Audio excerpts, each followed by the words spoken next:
A very good evening to all. This is Shaurojit Haldar, and in today's class we are going to discuss an activity which is based on the Venn diagrams of the chapter set of class 11, and this is the first activity which we are going to discuss today. So I have drawn 10 figures here, and first let us see what is figure A. It is A union B. That means set A and set B I have shaded only once, and this is A union B. U is the universal set, as we all know. In figure 2 we have A intersection B.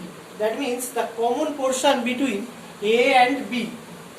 In figure 3 A complement.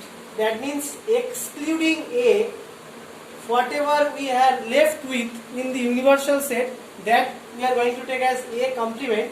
In figure 4 we have B complement, similar to the previous one, which is A complement.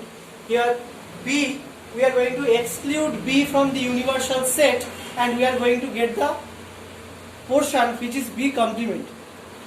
Now we have A intersection B complement in figure 5, which means we will exclude the common portion between A and B from the universal set.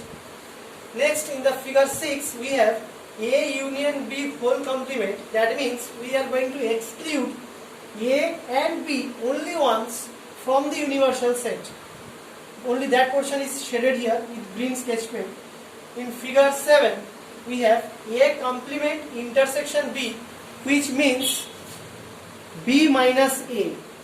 A complement intersection B is equal to B minus A also, and its Venn diagram is drawn here.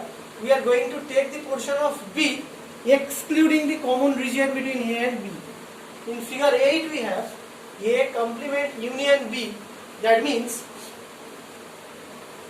the shaded portion in this diagram, which consists of all the universal sets portion excluding A minus B.